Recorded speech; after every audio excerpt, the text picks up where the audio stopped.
Bourse d'études entièrement financée aux États-Unis. Alors, cette bourse d'études couvre les frais d'assurance, couvre les frais d'avion, aller et retour dans de votre pays vers les États-Unis et après avoir fini vos études, encore vers votre pays. Les frais d'allocation mensuelle, les frais d'allocation pour les manuels d'études, donc tous les différents frais nécessaires, même les frais de visa pour votre voyage. Alors les amis, bienvenue dans cette nouvelle vidéo. Aujourd'hui, dans cette vidéo, je vous présente une bourse d'études entièrement financée pour le cycle master aux États-Unis, dont le nom de la bourse est la bourse Fulbright. Voici le nom, je vais vous présenter cela. Programme Fulbright aux États-Unis. Alors, c'est la première fois de tomber sur ma chaîne YouTube. Moi, c'est Franck pour la chaîne FP Opportunité de voyage. Cette chaîne, on parle de tous les différents moyens légaux d'immigration à l'étranger. Peut-être par les études, par la DV loterie. Donc, tous ces différents moyens-là. Si tu es nouveau, n'hésite pas à t'abonner et matcher la notification pour être toujours notifié de tous les différents contenus que nous publions sur cette chaîne. Alors, sans plus tarder, on va aller consulter les différentes informations à propos de cette bourse d'études entièrement financée pour le cycle master. Donc, on va descendre. Alors, on dit pour cette bourse, il y a déjà environ 4000 étudiants étrangers qui ont été sélectionnés pour cette bourse en fait, ou bien qui sont sélectionnés chaque année. Donc, vous pouvez un peu imaginer de pratiquement 160 pays du monde.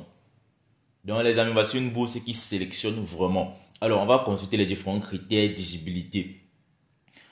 Les différents niveaux, niveau master et recherche doctorale, financement c'est complet, date limite selon les pays, mais en général c'est le 31 mai 2023. Alors, groupe ciblé ouvert à 160 pays. Le pays hôte, ce sont les États-Unis. Avantage de la bourse. Alors, comme l'avantage de cette bourse, elle comprend un billet d'avion aller-retour en classe économique. Obtenir un diplôme d'études supérieures dans le domaine de votre choix auprès d'une université américaine, donc un diplôme de renom international.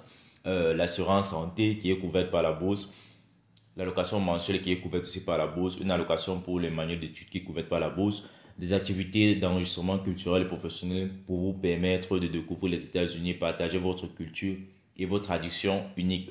Alors, on demande de devenir membre d'un réseau d'anciens élèves et de leaders mondiaux. Donc, tu vas aussi devenir membre en fait.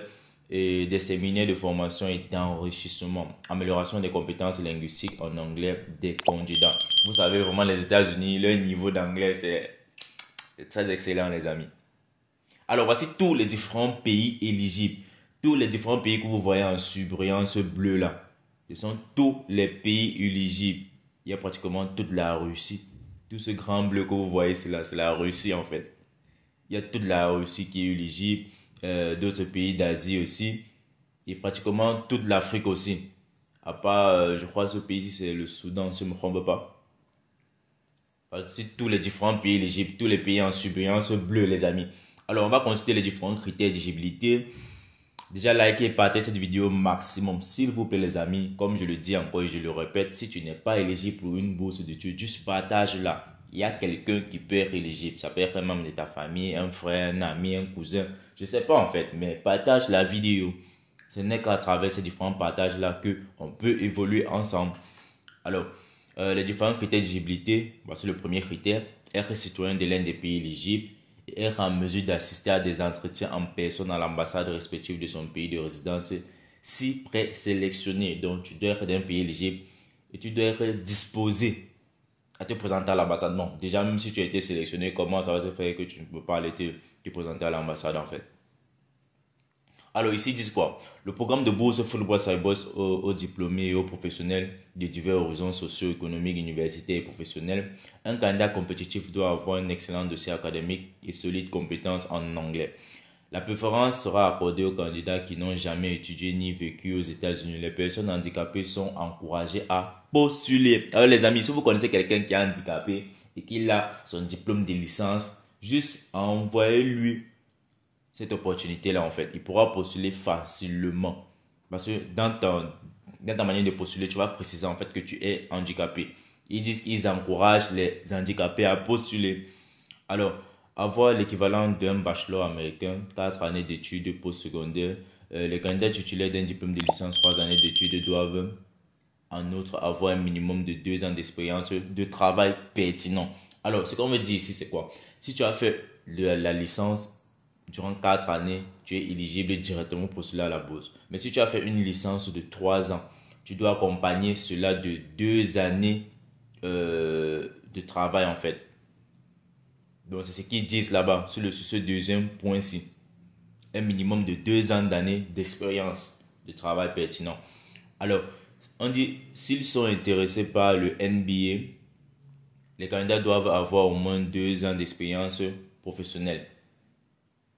Langage académique fort, maîtrise de langue et ou capacité à suivre un programme d'anglais à long terme aux États-Unis avant le programme d'études. Alors, ça veut dire quoi? Si tu n'as pas peut-être la maîtrise en anglais, en fait, si tu ne maîtrises pas très bien l'anglais, que ton niveau n'est pas encore avancé du genre, tu peux y aller suivre le programme. Arriver là-bas, tu peux d'abord faire un programme en anglais, donc faire un peu de cours de langue avant d'entamer ton programme, le programme que tu es venu étudier en fait.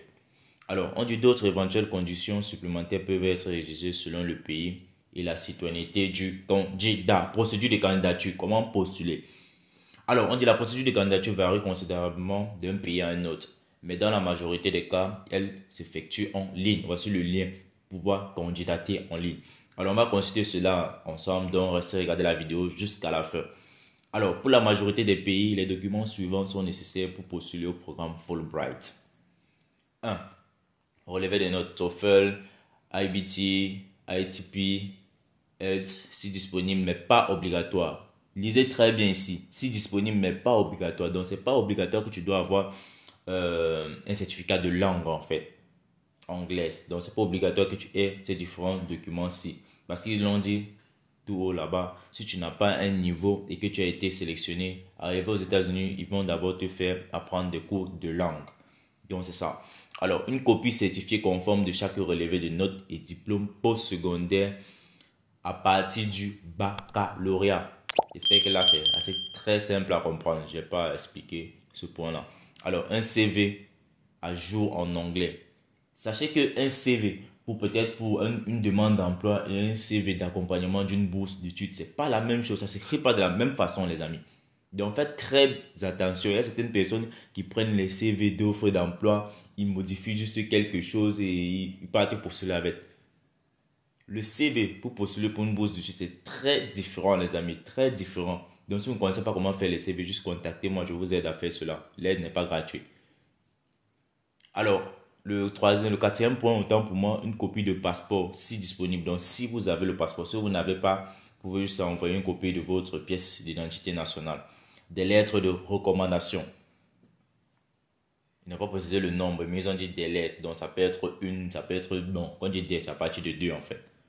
Alors, on dit les procédures et les documents spécifiques de votre pays se retrouvent sur le site de l'ambassade des États-Unis de votre pays de résidence. Le bouton annonce officielle. Date limite pour certains pays. Ci-dessous, une liste de dates limites de candidature concernant le programme Fulbright dans quelques pays. Alors, voici le site officiel. Voici le site officiel.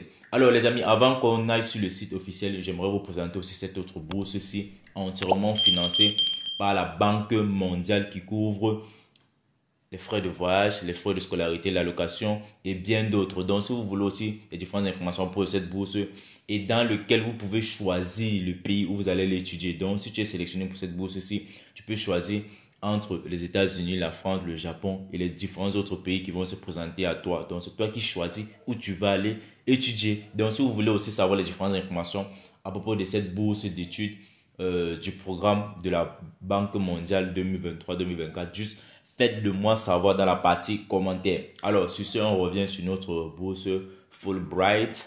Donc, les amis, likez et partagez cette vidéo au maximum, s'il vous plaît. Mettez des likes, soutenez-moi. Parce que les différentes vidéos que je fais, c'est pour vous, en fait. Je vous présente ces différentes opportunités-là. Donc, likez et partagez la vidéo, s'il vous plaît. Alors, on va aller sur le site officiel. On va voir comment les choses se présentent. On va cliquer sur ce lien-ci. Et ensemble, on va voir comment postuler. Application Management, Returning User, Login, Create an Account, First Time User.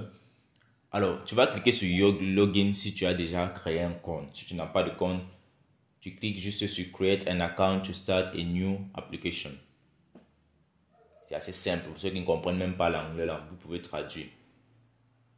Alors, déjà, ce qu'il faut faire ici, c'est quoi? On demande ici Register, ça veut dire s'enregistrer. To register for an account, please enter the information requested below. Email address, first name, last name, birth date, and you click on the button continue. Alors ici, c'est assez simple. Vous comprenez, tu mets ton email adresse, tu mets ton nom, ton prénom en fait, c'est ça le first name, le prénom, le last name, c'est le nom de famille. Tu mets la date de naissance, tu cliques sur le bouton continue. Alors moi, dans ce cas-ci, je ne vais pas le faire parce que dans cette vidéo, c'était principalement pour vous présenter cette opportunité-ci.